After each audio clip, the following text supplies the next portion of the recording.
போன வீடியோல நம்ம டெம்பரரி ரெஜிஸ்ட்ரேஷன் பத்தி பார்த்திருந்தோம். ஆனா அது எதை டினோட் பண்ணுதுங்கிறத நம்ம பார்க்கல.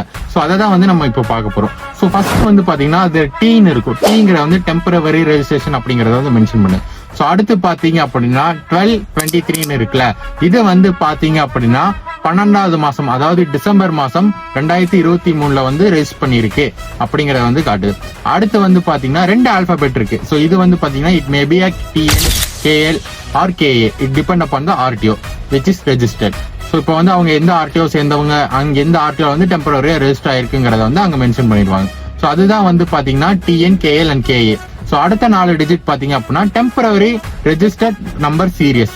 ஸோ லாஸ்டா நம்ம வந்து பாத்தீங்கன்னா வண்டியில 4 நம்பர் நம்ம ரெஜிஸ்டர் பண்ணிப்போம். ஸோ அதே மாதிரி தான் வந்து பாத்தீங்கன்னா இதுல ஒரு 4 நம்பர் இருக்கும். நம்ம வண்டியில ஆல்பாபெட்டுக்கு அப்புறம் 4 டிஜிட் வரும், அதுல 4 டிஜிட்டுக்கு அப்புறம் ஆல்பாபெட் வருது. தெரியாதவங்க தெரிஞ்சுக்கோங்க.